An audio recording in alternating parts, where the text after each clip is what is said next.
kapurpa risang amur pengrat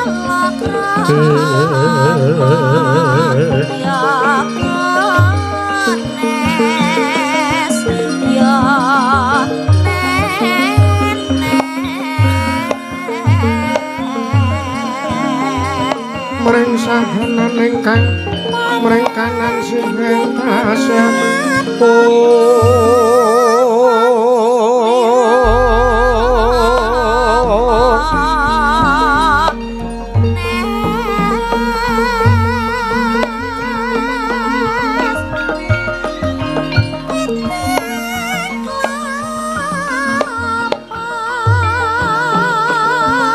mawe poko kang sawekung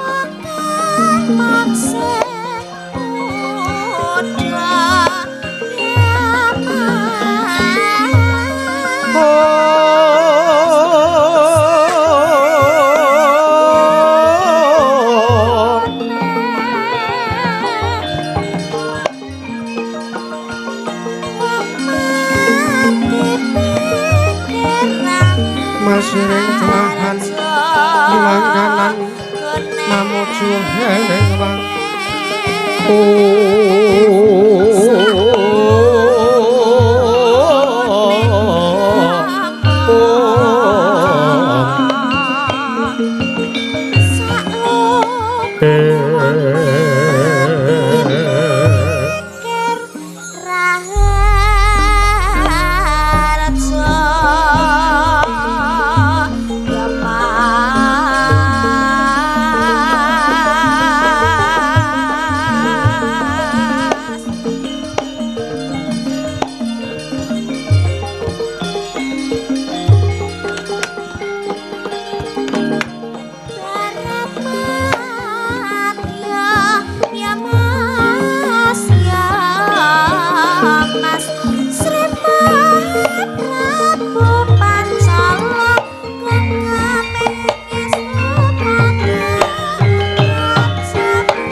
wilayah awik namastu Purama Sidhem aum awik namastu silat mring Hyang Jagat Karana sirang tunduk kawisisaning bisana sana sinambung langening kula pestu maksih lestantun lampahing Buddha jinantur tutur katelo tulutulat mula Radeng Paradya binursita upama prameng niskara karanta diya tumiying jaman purwa pinarti tameng rata mangya tekap masaraning gebeta taweng renggeng pralambang matumba-tumba marma panggung sang Murwengkata sekebyar dumadining wayang purwa perwakaning kandha linarik runtuting basa dongeng kuna ngemusara sayeni narasaya karaos mula jare urang rasa wani ing diri rasa rumangsa ngrumangsani lir jalma ngilu kaca jare wis nangkep jang carita becik wis gemelar jroning pangliran ya Gusti dadi mriksani pagelaran ringgit purwa Surya Candra Ndari Hyang Kartika wis kinur buku drating kamangsa sahari ratri angidri bawana prateking doksina gilir gumanti teman dadi petanganing dina sasi warsi windu kang sarta abad tetunglan pangkartu mangkar kaya sinirambun kaya jawah pating krembyah dadu padhang kutu-kutu walang atoko burun wonom yang burun toya dadi branantan pawicalan padhang trawangan sinari Sang Hyang Retnawi ingkang ngarsa merbawani jagat mungguing jagat pitantuk mungup-mungup mungguing kalingan wukir abang merngangah lamun gaek saya andila-andila bumi saya dangu sumurup Sang Hyang Ngaraka katos sebelah kanan kiri ngabang esmu jenar kaperbawan sinari Sang Hyang Basanta tanam tu katon ijo royo-royo hamaku guling kebiru moyo-moyo pucing gunung trumulan gedanu kasil ring prabancana lenggat lenggut nganti kaya gunung Makutha Mega tanah tawis tangu seleng kawedasi telur asang apa ibuka garap Tegal Sawai hang luhur silur tatanana pedhote sinambi sesendonan sesindenan mikul garul kune anggiring raja kayane samanehna pirembagan Samarwangi Sang Hyang Ngaraka saya dangu saya inggil katon melok sinaring jagat dunung ingkang keblat papan lor kidul wetan kulon sinaring jagat kang samya rebut yada rebut uja rebut kukuwung paridatan wonten ingkang amadani kuku ing praja ing Amarta. Ya ing Indraprastha. Ya ing Batana Kawarsa. Nun inggih garis 100 tanantu kali 1000 jangkep tinega krana negari ing Amarta dumadi saking pulo-pulo bebanjaran. Sinasapan kaya benawi tinampi ombak samudra binang langun kang tanpa wagut. Pegating paningal kapantok uruting Cakrawala, maneh-maneh Cakrawisik. Samaneh kineping jurang corong kinepung gosirung. Kinarya susuing peksi, lawet lan sarang burung. Wonten ugi pasisir antar sasana jembar, gabeganing pasir gemelari garis pinggir. Tanem tuhang rembuyuk, royo-royo karang idri. Rowe-rowe roning klowo bumi subur masiten mawur. Satengah tinandur mangkar tumangkar kawedian dadi. Gunung-gunung bebanjang ngerangsang langit, lenggak-lenggok lampait mijil saking sendang-sendang kuning tirtane. Iline pinara-para mlayu tinampi waduk bentung-bentung kinarya hangileni sawah nyang pategalaning Narakisma. Mogal mangling tetani babasan datanana bumi sacengkang ingkang Solo. Sedaya tinandur ingkang murakabi pandya Betari Sri. Anggar masa binanyayah Rukmi Sari kang pinangku Pratiwi. Pategalan Gopal Wijaya ingkang mbuyu godhongan yang buyep wae nganti kaya manglung-manglung wit-witane.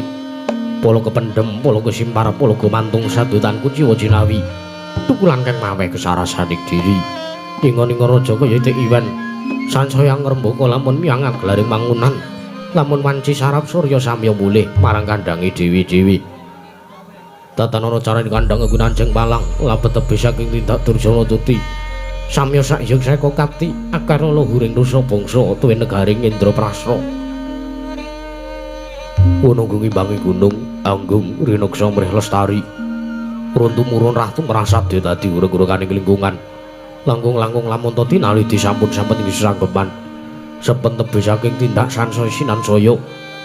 Weda winodananing mumat sinamatan daya dinayan. Sawiji-wiji semapan sejatining jejibahan kang pinuji temah mawujud. Manunggaling cipta rasa karsa babar karya. Wana ngimbanging gunung kenging binasake nalika semanten negari Ngamarta lagi mancik marang jaman kencana. Panjang kunjung pasir pawukira jinawi gemari pakarta tata Raharja. Dasane guru kang gedhe bori padhang jagat tidur kuku setor taduh kuncarane. Turu kasusuring manca praja. Lah sinten wau? Ingkang asta pusarangan ing adil bangsa negari Ngamarta Wrangira den ucapna. Dosa namaning Sang Nata dosa 10 nama wis mestani. Jejuluk Sang Nata Prabu Puntadewa. Ya Sang Nata Prabu Darma Kusuma, ya Prabu Darma Wangsa, ya Prabu Darma Putra. Ya Sang Nata Gunatali Krama, ya Sang Ajata Satru, ya Sada Dwija Kangka, ya Sang Prabu Yudhistira. Nalindra pepakuning bumi ingkang anggung ngajejegaken kautaman risa juga lenggah madaring dampar kencana. Ora montor-montor sipating Ubatara nyayah Sang Hyang Bathara Darma Ngejawantah. Binayang bayang Sang Janing Pura Hapsara Hapsari kawis ketingal pepak hadir sagung kang samya semewa nyayah roping samudring daratan. Datan kanung musanipun Sang Hyang Anung tetungguling praja negari Ngamarta miwah Sang Janing Pura kadang ingkang sampun ketingal ngaglah bergagah yayah prayut ning dewa. Ananging menika ta wernanira kadang nata satring jadi pati ing nunggul pawenang. Kekasih Sang Raden Harya Werkudara, ya Raden Bratasena, ya Raden Bimasena, ya Raden Wijasena, ya Kusuma Yudha, Kusuma Dilaga, ya Sang Gandawastratmaja. Satru gagah pituksa gedheng wong simbar sojo kasinungan kasekteni luwih. Pewasan pinata mendat Cina lumender tinumpak bengkung sinuda putung milodatan mukal dados bebeteng tinanggulanging praja negari ing Ngamarta. Tan kanten sumambung bisa wanira panengah Pandhawa ingkang lenggah wonten sak pengering Sang Nata. Ananging Satria Madukara kekasih Sang Raden Arjuna ya Raden Janaka, ya Sang Kunti Wibadsa, ya Sang Setya Margana, ya Sang Pamadi, ya Kalidi. Nalika semanten Sang Raden Arjuna mengkeraken pinenggahipun Wragil Pandhawa satring sawut jajar tuwin bumi retawu. Raden Nakula miwah Raden Sadewa ya Raden Pinten Tangsen. Nalika semanten ugi katingal pisawanipun Sang Hyang Nayaka Praja wonten negari Ngamarta.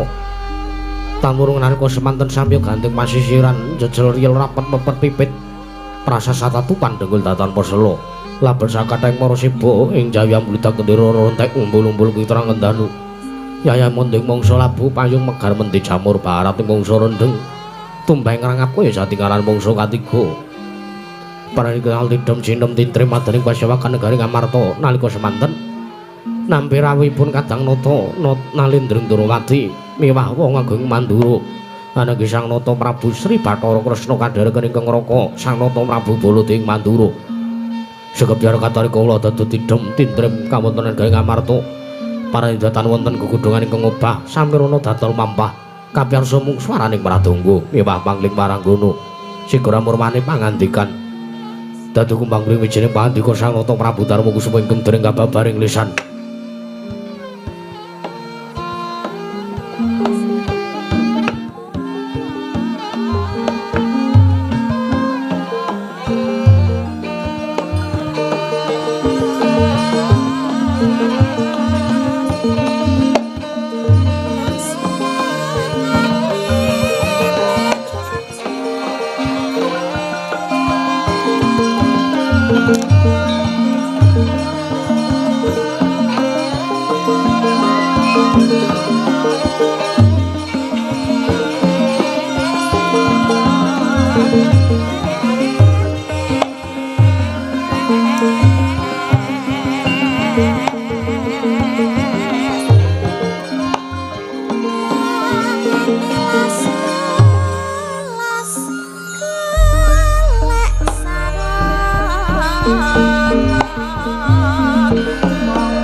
mas muruping langit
tinon neng pasewakan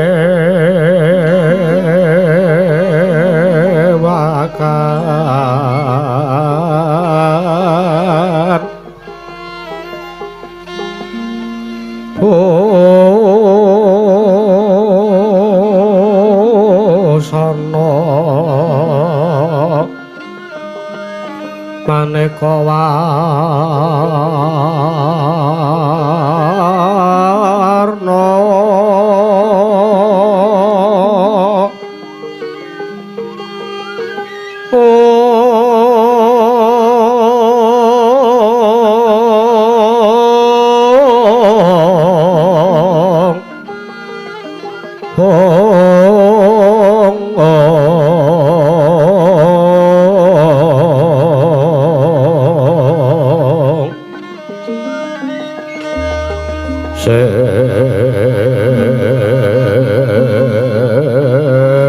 Pak Puspiteng Udyono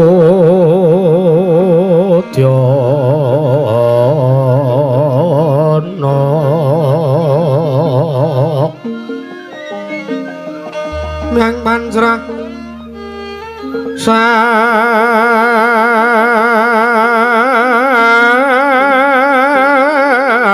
Rukma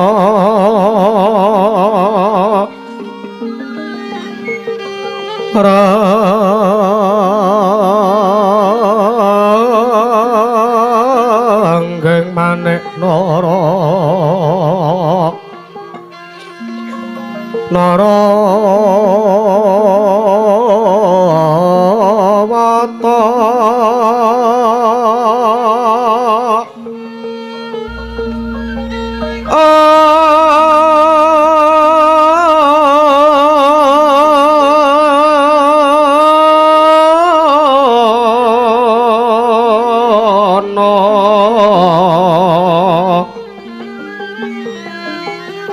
Obro Prabanya kang sumerat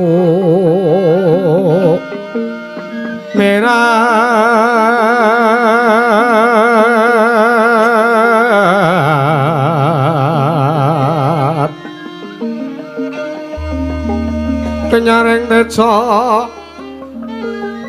lelewaran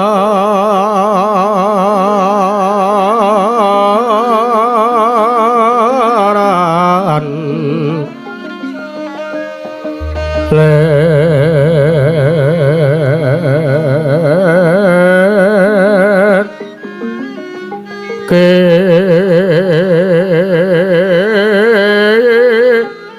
laci sireng radet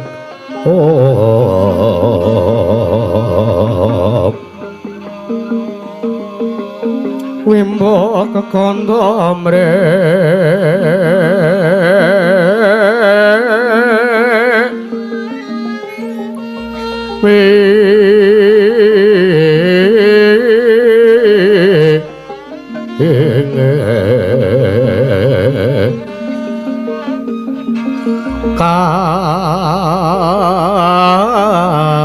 Katio peng mak ruto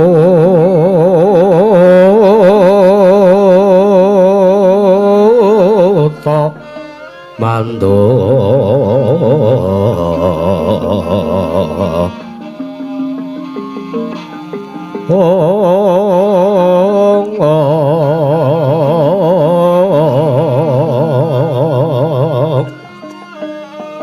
saparan mangambat kongas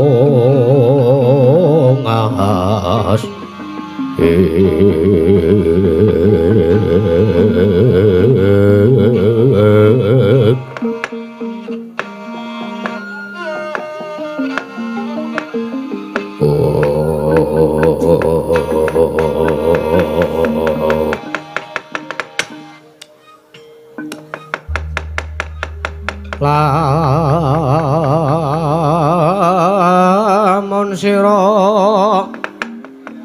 angga guru kaki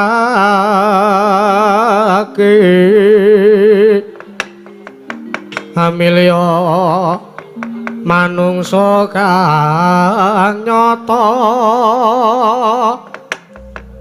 ingkang becik martabate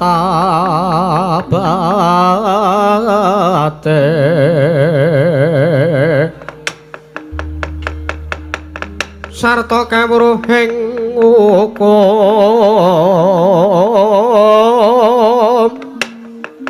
kang ibadah lan rangi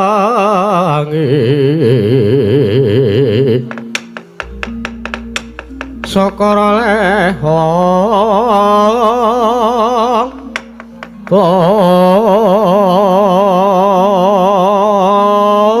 apa enggang was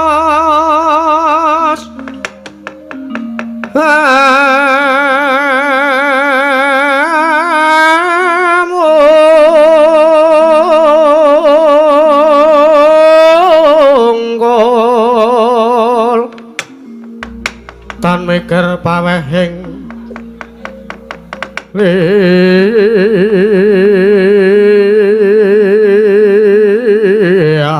liyan iku pantes Guranana kake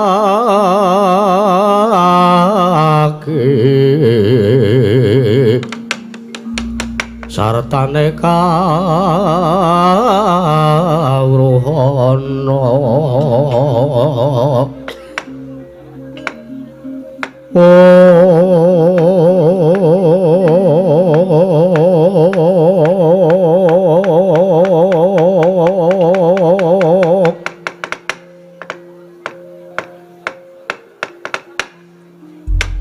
Niwang Agung muga ngayomana marang praja Ngamarta sak isinipun nun mangke Koko Prabu sarawuh paduka Kanjeng Koko Prabu Sri Bathara Kresna Koko Prabu ing Ndarawati miwah Koko Prabu Baladewa ing Mandura wonten ing praja Ngamarta sarawuh paduka ingkang rayipun Darma Kusuma ngaturaken asung pasegan panakrami den pambagya raharja mugya kunjuk ngarsa jengandika Kanjeng Koko Prabu kekalih Koko Prabu Kresna pengayoman kula wonten ing Madyapada prapting delahan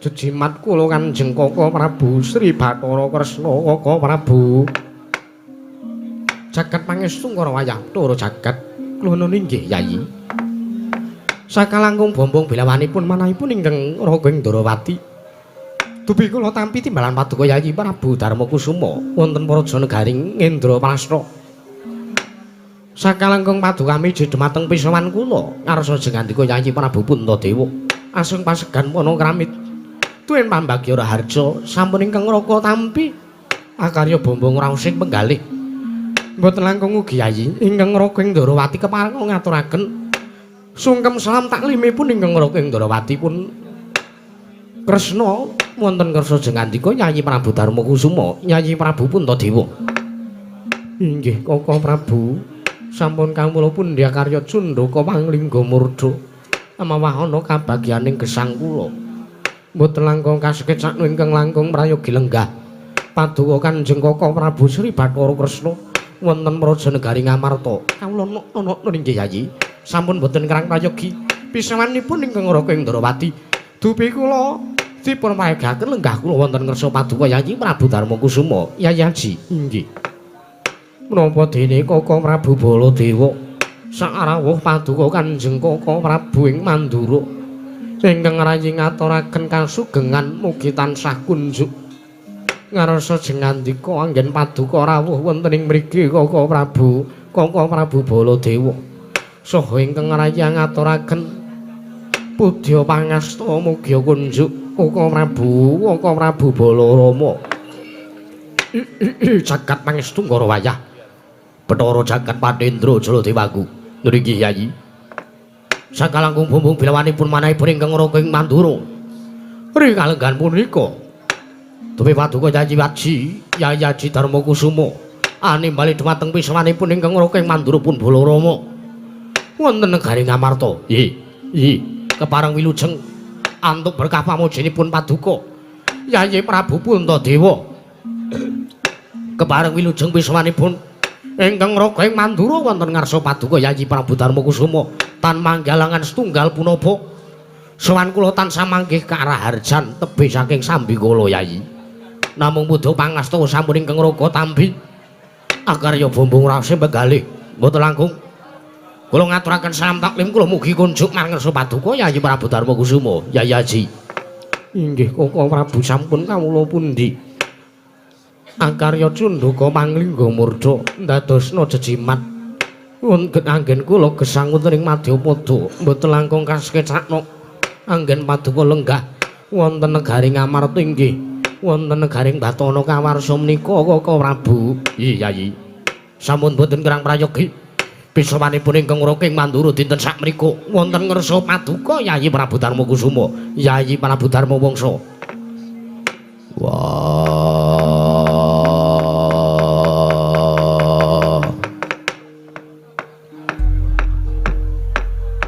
Kresna kakangku. Sarawi criteng kakangku nungersane barep kakangku. Werkudara ngaturake pambagya Raharja muga slamet. Raharja rawuhmu nungersane barep kakangku ing Praja Ngamarta dina samengko iki. Criteng kakangku. Yayi Werkudara Dimas kadangipun Kakang Jodipati. Iya. Sihat diatur pambagya Raharja. Slamet sawanipun Kakang. Ora ana alangan swiji apa? Ana ngersane Yayi Prabu Darma Kusuma. Ya, aku ngaturke sembahku Tampanana Kresna kakangku. Ya Werkudara. Sihat diatur basa kelawan pun Kakang ora liwat pangestunipun Kakang Tampanana Yayi. Ya, agegem dadekake jimat. Ora liwat prayogana kang dadi lungguhmu. Ana ngersane barep kakangku. Ya, kaya wis ora kurang prayoga Werkudara. Bule kakangku. Sak rawuhe bule kakangku.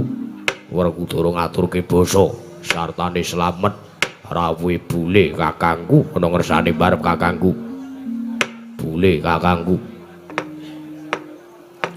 Wah, bule kakangku. Sarawuhmu aku ngaturke basaku katura ana ngersamu, bule kakangku Mandura. Wah. Koko Prabu, piye Kresna? Nuwun sewu to. Panjenengan menika dipun dangu kaliyan pun Yayi Werkudara. Kenging menapa kendel kemawon? Gusti. Nek le dangu ki apik ngono, mesti aku bakal nanduki karo kang dadi ature Werkudara. Lho, sababipun Gusti kok. Nata Mandura ki duwe jeneng. Aku ki duwe jeneng Prabu Baladewa. Nggih. Kokrasana Waning Pintawasi Jaladara. Ya Sangkarsana. Lumrah wong liya njeluk aku, njeluk pun Kakang kira mung Nata Mandura Prabu Baladewa. Lah Werkudara kuwi bola-bule. Kamangka wong semene mbane kuwi wis ngerti yen to bule iki siranipun Kakang. Kono ngapa Werkudara nimbali kelawan aku malah nganggo jeneng bule? Kandhane ana Kresna. Werkudara, piye? Mikir yo ngerti to. Yen to bule kuwi sirane Koko Prabu Baladewa, aja mbok sebut sak nggon-nggon. Kuwi dadi wadi, kuwi dadi ciri gedheke Koko Prabu Baladewa. Gusti aku tak takon, piye? Ana ngapa Baladewa wujude bule nanging ora trima disebut bule? Lho aku ki ndek jeneng Nata Mandura Prabu Baladewa utawa Baladewa kakangku ngono kok dadak bula-bule. Dipresani dipidhangetke wong semene mbane piyai semene akeh isin ora member ning atas ingsun ki ndek jeneng Nata Mandura kuwi ndek jeneng Prabu Baladewa utawa Kokrasana kakangku njelukmu ki ya sing sakrepe wae ora kaya ngono kuwi. Wah, kowe ora trima wujudmu bule ora. Aja nutuk karo Werkudara. Aja maido karo Werkudara. Aku mung ngomong apa anane. Wujudmu bule ya tak sebut bule. Nek kowe ora trima wujudmu bule, wah kowe nutuwa ning kayangan. Sambata karo dewa, kena ngapa kowe dilairake wujud bule? Aja malah duka aja malah nesu karo Werkudara. Apa sing tak ngerteni ya bakal tak sebut. Tur meneh nuwun sewu. Nggonmu dadi Nalendra ki wis pirang taun. Lagi sepisan iki tak sebut bule kok kowe nesu. Werkudara, piye? Kowe ngerti yen to bule iki sirihanipun Kakang. Ora ngawu gawar ngawur. Aja baen-baen kowe nyebut jeneng kuwi aku gak ngrungokke. Werkudara, piye? Miki aja kaya ngono kuwi to. Pun Kakang lak wis paring dawuh karo Si Adi yen to bole kuwi sirihane Koko Prabu. Nyebut yo nganggo jeneng sing sak mestine wae Baladewa kakangku utawa Kakrasana kakangku, aja malah nganggo jeneng bule kakangku. Nek kowe Si Adi nyebut bule dipresani wong semene mbane, Koko Prabu mesti wae lingsem. Merga ora trima Si Adi nyebut bule marang Koko Prabu Baladewa. Sebab Koko Prabu kuwi duwe asma, pisan maneh Koko Prabu duwe asma sing trep. Aja Si Adi malah nyebut bule. Merga mengko Koko Prabu bakal duka yen to Si Adi Jodipati nyebut asmane Koko Prabu nganggo jeneng bule. Kresna, wonten dawuh. Coba balenono ping 50 meneh. Lho. Liripun Werkudara meneng malah kowe genti bula-bule. Nyuwun pangapunten Koko Prabu. Ya, ora apa-apa. Penting ora baleni neh. Inggih. Werkudara, piye jlitheng kakangku? Sing sak mestine wae nek matur karo Koko Prabu. Ya, Baladewa kakangku aku ngaturke basa. Ya, Werkudara. Wong gagah, wong gedhe, wong dhuwur. Tak tampa pangestuku tanpa nono. Wenehno kono kapan-kapan tak jupuki. Lho. Pangestu karo dijupuk kapan-kapan? Ketok nggonmu nampa sembahku lan paine pangestu karo aku. Ora ikhlas. Pangestune wong sing ora ikhlas, lahir terus ing batin ora bakal ndayani apa-apa. Ya wis. Ikhlas. Ikhlas aku. Arep to kapak-kapake sakarepmu. Ya. Pangestuku tanpa nono, tak gegem dadake jimat. Wis kage kae selap. Jlamprong ngenteni. Ya. Koko Prabu, sak rawuh paduka kula ngaturaken sembah bekti kula kunjuk Koko Prabu Kresna lan Koko Prabu Baladewa. Ya, Nyai Arjuna, Si Adi atur bekti lampun Kakang, pangestunipun Kakang Tamanono. Inggih Koko Prabu sampun kawula pundi? Ya. Adiku cah bagus. Arjuna tak tampa pangestunipun Kakang Tamanono. Inggih Koko Prabu, kasekecaken. Ya kaya wis prayoga. Ya kaya wis ora kurang kepenak. Koko Prabu Sarawuh paduka Koko Prabu kalih kula ngaturaken sembah. Nggih Koko Prabu Kresna lan Koko Prabu Baladewa kula ngaturaken sembah. Iya, Yayi kembar Nakula Sadewa Si Adi atur bekti kelawan pun Kakang. Ora lewat pangestunipun Kakang wae Tampanana. Nggih, sampun kula pundi? Ya kembar Nakula Sadewa. Pangestunipun Kakang Tampanana Si Adi atur bekti kelawan pun Kakang. Nggih, sampun kula pundi dadosa jimat. Kepareng pangestu paduka badhe kula cancang pucang peni dumawing wijang rumeketing Werdaya. Mboten langkung kasekecan lenggah paduka Kanjeng Koko Prabu kalih. Ya kaya wis ora kurang kepenak. Ya, kembar kaya wis ora kurang kepenak. Yayi Prabu, kula nuwun sewu. Mbok bilih kula kanggep lancang kula mawantun matur mangsa jengandika. Yayi Prabu Puntadewa, kula matur sartanipun kula andangu dumateng paduka Yayi Prabu Darmakusuma. Kepareng paduka Yayi Prabu Darmakusuma maring dawuh dinten sapunika lumantar nawala miturut layang ingkang sampun kawula tampi 3 hari kapengker wonten negaring Ndarawati paduka kunjaken mangersanipun ingkang raking Ndarawati pun Sri Bathara Kresna. Yayi pareng paduka Yayi Prabu Darmaputra kepareng ingkang raga nungsung mawarta sartanipun kula nyadong dawuh menggah menapa to ingkang dados wigatosipun dene paduka Yayi Prabu Darmakusuma rikalenggan punika animbali dumateng pisamanipun ingkang ngraka ing Ndarawati sartanipun Koko Prabu Baladewa wonten ngersanipun paduka Yayi Prabu Darmakusuma.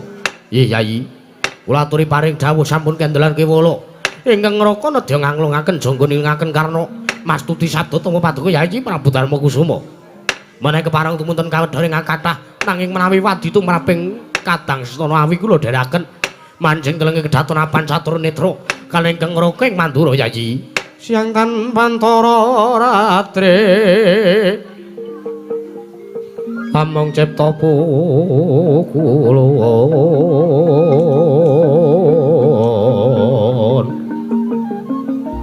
ong tanana liyan KSD mila katur kangcut domane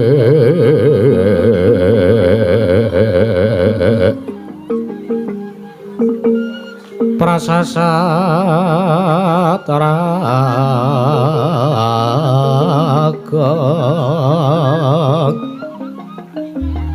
ulun kang sumembah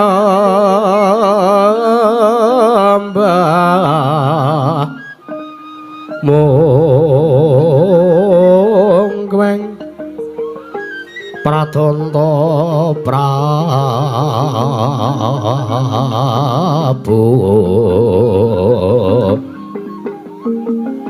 miang kagungan to sing sep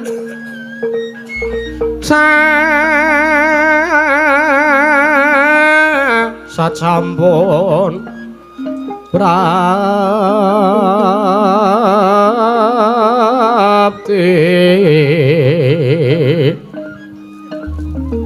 katonas topukulun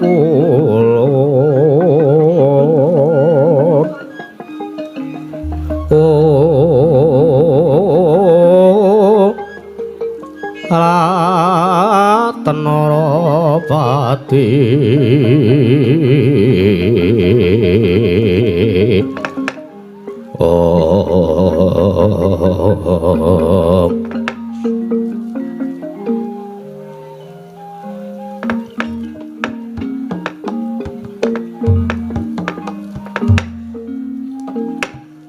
Rama dewaning sun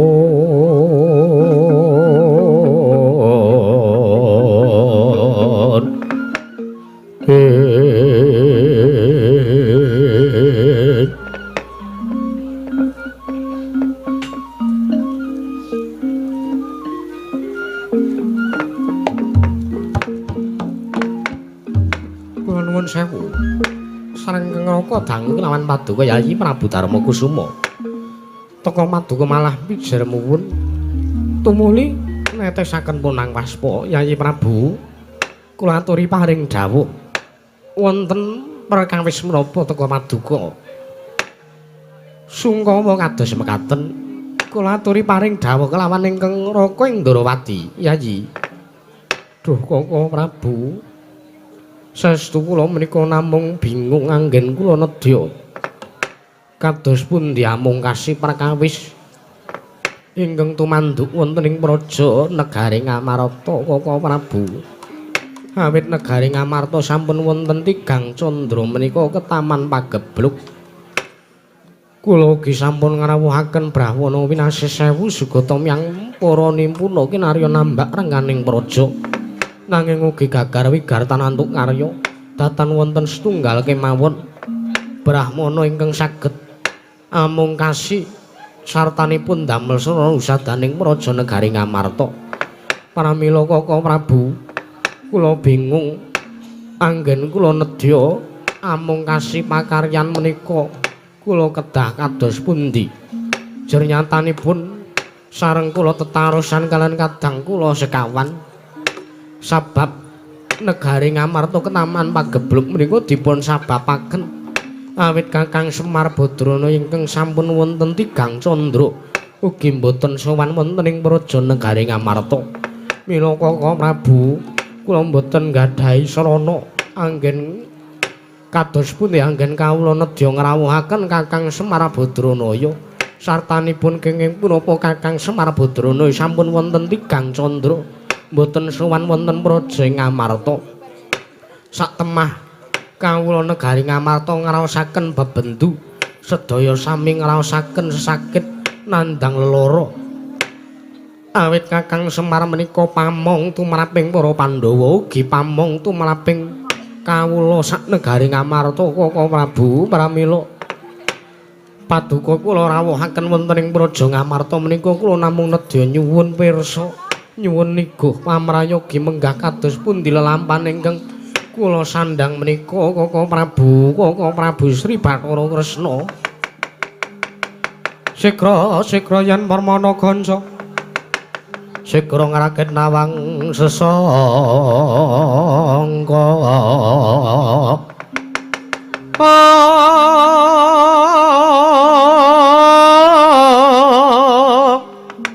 Nalendra mbek marwa sing sang katri gumulung mangrompak ing wadya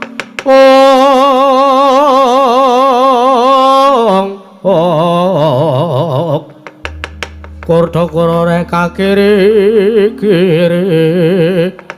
ro nanggono magawe gelare wang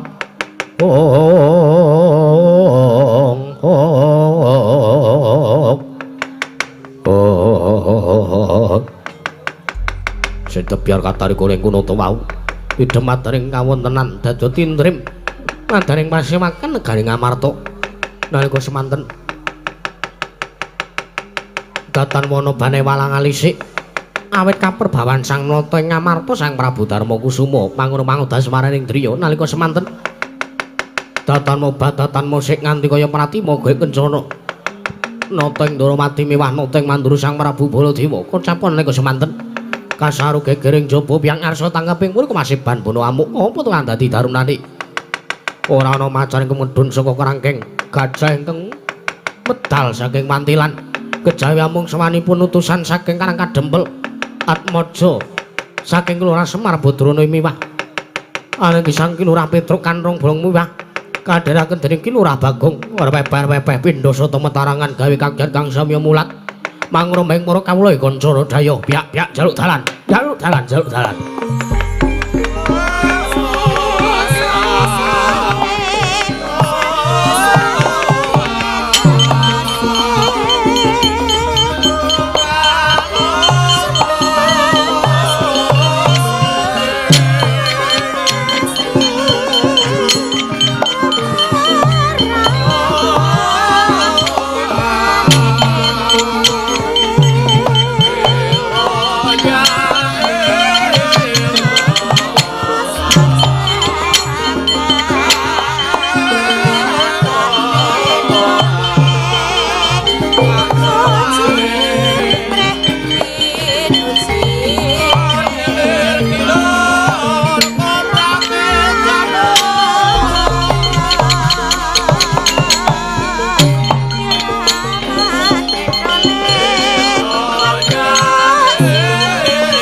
sendalmu cepoten gah lha ngopo anu anyar anyar kok pamer wis ben to merek apa kuwi Swallow entuk dur presen nampung esuk gitu apa ya tenan ngasih melayu kok cepoten gah kula isin delok semene kae ban kudu sendalan kok ya nurang rak beda karo sendalmu sendale rak saka kayu lha nek kowe iki ya ben truk iki milenial saka karet liyane mung saka kayu aku wis ana kemajuan ngeyel kandhan-kandhane kok nek dukane sinuwun wis ben dukane ya ben aku tak omong truk ya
alun tata trapsilan ira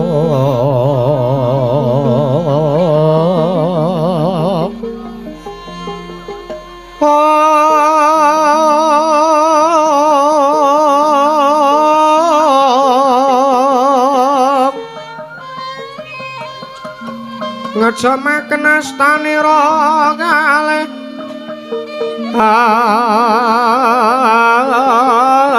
astanira kalih pisan yen ngandika magawe branta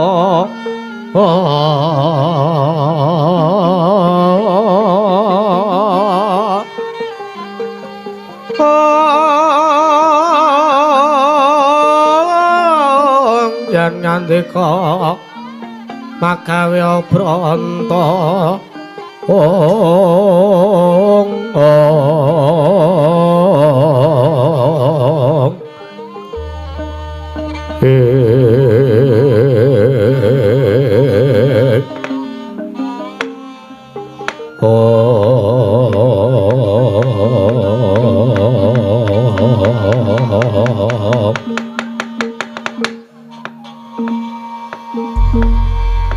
ora meneng wae to, Tru. Aku nggo sendal ora disengeni. Ngapa ya aku lagi ngomong meneng.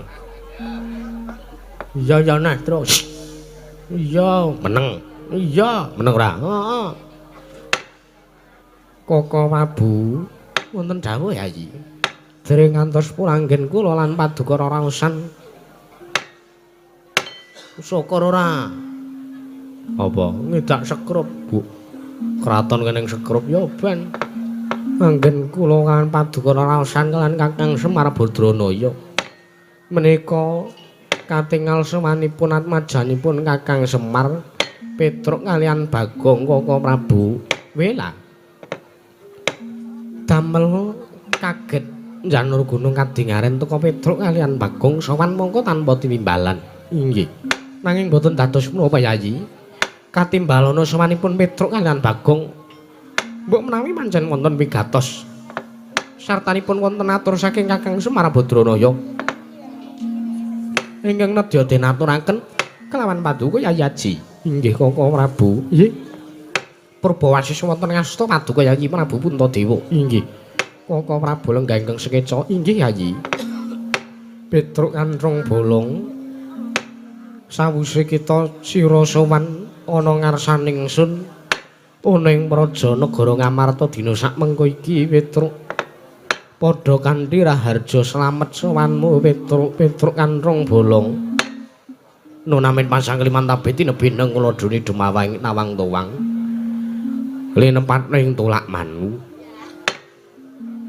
kepareng paduka miji dumateng pisuwanipun Petruk kantrong bolong sinuwun kepareng wilujeng sowan kula mboten manggalangan setunggal punapa antuk pamujinipun sinuwun Puntadewa ing Ngamarta.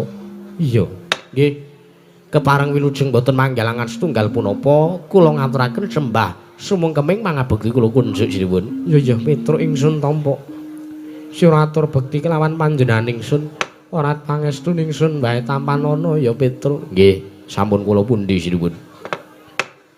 Bagong padha slamet sak tekamu. Nggih, punten dalem sewu sinuwun. Lho. Gong, basa ketoprak aja digoneng wayang. Ben, ora urusan aku. Pokoke aku sowan mrene iki ora nggo pernatan apa-apa, Tru. Lho, aja ngono. Wes meneng wae to. Tenan wae. Kowe nek ngayelak uncal kening jeketing udhik lho. Ben, sakarepmu. Arep uncal kening gunung to. Heeh. Ora apa-apa, ning gunung kana malah wonge ayu-ayu. Kowe tau roh apa? Tau nonton YouTube. Wo. Timbali sinuwun. Nggih, antuk berkah pamujinipun sinuwun Puntadewa. Puntadewa, sinuwun Puntadewa. Kepareng wilujeng sinuwun. Sowan kula mboten manggalangan setunggal punapa. Kepareng kula ngaturaken sembah bekti kula kunjuk sinuwun. Iya ya Bagong. Ndak tampa pangestu tampanana. Nggih, kula pundi Sinuwun Kresna Sinuwun Baladewa Ndara Werkudara Ndara Janaka Ndara Kembar bekti kula kunjuk. Nggih kula tak tampa pangestuku Tampanana Bagong. Wis diringkes ngono wae ya, Tru. Ya. Wis setengah 12 urung gagel limbukan. Iya, ya, ya. Santai wae. Santai. Iya. Engko nek bintang tamune nesuru aku, Ora. Nesuru kowe pokon ngantil. wah.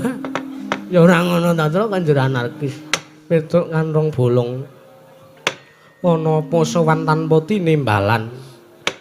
Ana wigati apa Petruk? Oh, ngalas truk se. Apa? Ora sanggo tlutur barang, kesuwen. Wis ayane lak dintani. Oh ya. Kepareng kula matur sinuwun cekak aos kemawon gandeng keterbatasan waktu. Iya, ora dadi ngono. Nggih.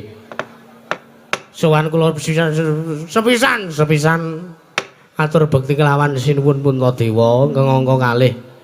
Kula menika namung dipun dapur utus dening bapak kula Semar Badranaya, wong atuwa kula Ismaya, ayah kula Nayantaka.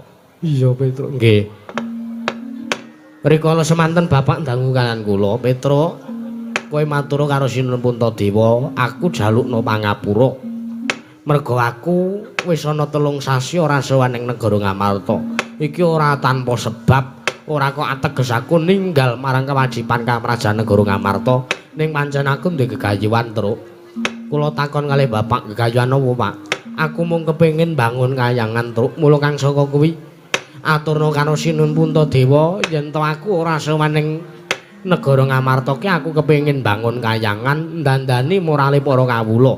Kayangan sing tak maksud iki ora kok papan sing magrong-magrong, kayangan ki udu papane para dewa ki udu. Ning kayangan ki mujudake morale jiwane para kawula sak negara Ngamarta sing wis ana petang sasi iki tak rasake kok padha rusak, padha morat-marit, padha ora manembah karo Gustine, padha ora manembah karo kapercayaane, padha ora miturut, padha ora mbangun miturut karo Sinuwun Puntadewa. Mula matur karo Sinuwun Puntadewa yen aku kepengin bangun kayangan. Mangkono Petruk. Nggih. Ning sing dadi sedhiye bapak niku kepengin matur kalih panjenengan. Bapak niku mbutuhake syarat srana ngendikane dewa dawuhing para Jawata lumantar sasmita ingkang sampun dipun tampi dening Bapak Semar Badranaya lumantar pasumenan. Bapak menika nedya kasembadan anggenipun bangun kayangan waton syarat serananipun ginaken pustaka Jamusmi ang jimat Kalimasada Pandhawa gangsal rawuh wonten Karang Kadempel. Niku ndadosaken srana lumadhening bapak anggenipun nedya bangun kayangan. Mila sinuwun sowan kula menika namung badhe ngebun-bun enjang jejawah sonten kula namung nedya mboyong paduka sak kadang Pandhawa gangsal rawuh wonten Karang Kadempel sinambi mundi pustaka Jamusmi ang jimat Kalimasada sinuwun. Kresna sinayang manggulung mintonaken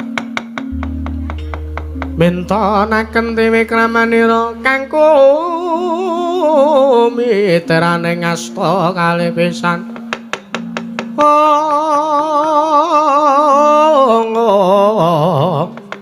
Kang kumiteraning asta.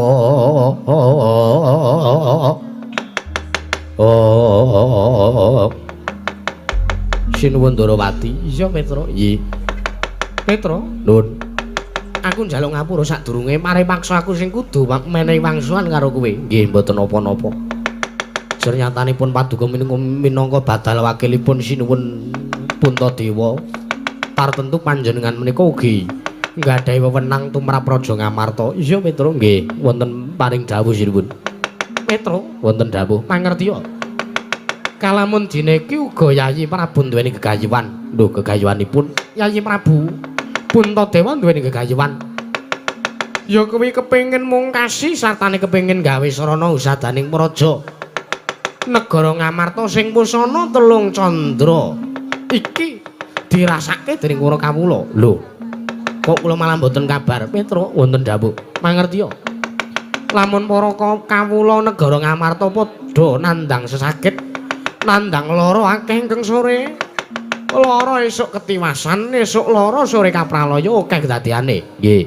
Mula kang saka kuwi yen to bapakmu arep nyuwun ngampil wujuding pustaka Jamus Klimasada ngenteni Yayi Prabu nggone ngrampungi perkarane sebab anggone Yayi Prabu Puntadewa bakal mungkasi bebendu sing bakal tumanduk sing wis tumanduk ning negara Ngamarta iki uga nggunakake syarat srana ya kuwi wujude pustaka Jamus Hyang Jiman Kelima Sada. Oh nggih keparengipun mula Petruk. Aku njaluk kanthi banget karo kowe ya Petruk. Aku njaluk nggih. Ngentenono sak jabaning pasewakan mengko Yayi Prabu Puntadewa ingkang bakal maring mangandikan karo kowe. Munggo kepiye diparingake apa ora wujude pustaka Jamus Kelima Sada. Wo lah nek ngaten nggih pun mboten napa-napa. Iya. Jenyatanipun sabda paduka menika sami kalian sabda pangandikanipun Sin Puntadewa. Nggih, mboten napa-napa sinuwun. Kula ikhlas, kula ikhlas. Bapak anggenipun miwiti mbangun kayangan ngentosi Praja Ngamarta usada riyin. Mboten napa-napa, mboten masalah, mboten masalah. Nggih. Mila saking menika kula malah nyuwun pamit kula tak ngentosi wonten sak jawining pasewakan. Kula entosi sabdanipun Sin Puntadewa. Sinuwun kula entosi sabda paduka sinuwun Puntadewa sinuwun.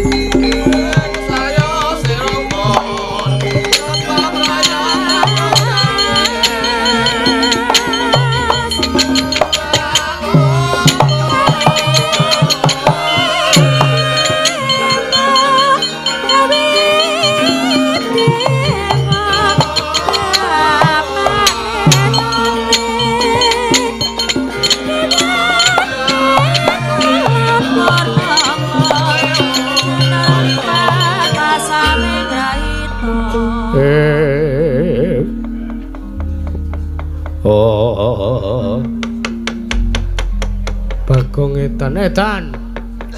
Kena ngapa Petruk wis metu kok kowe durung metu? Angge mengke.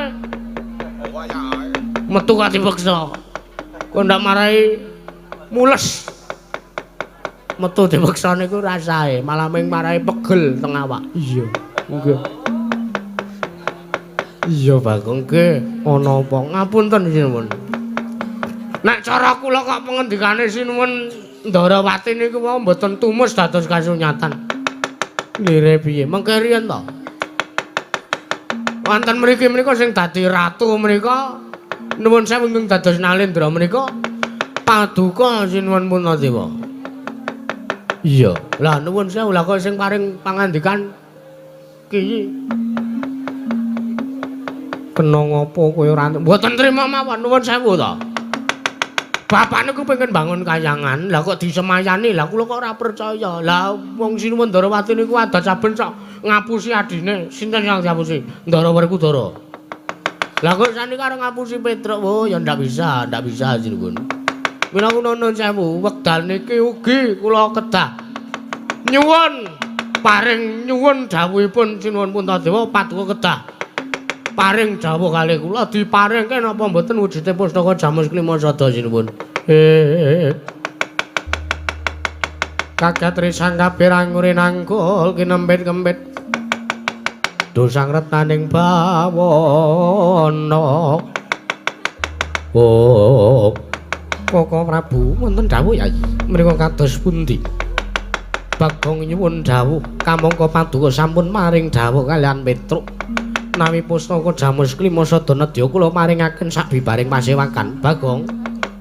Panakawan Bagong. Wonten dawuh sinuwun.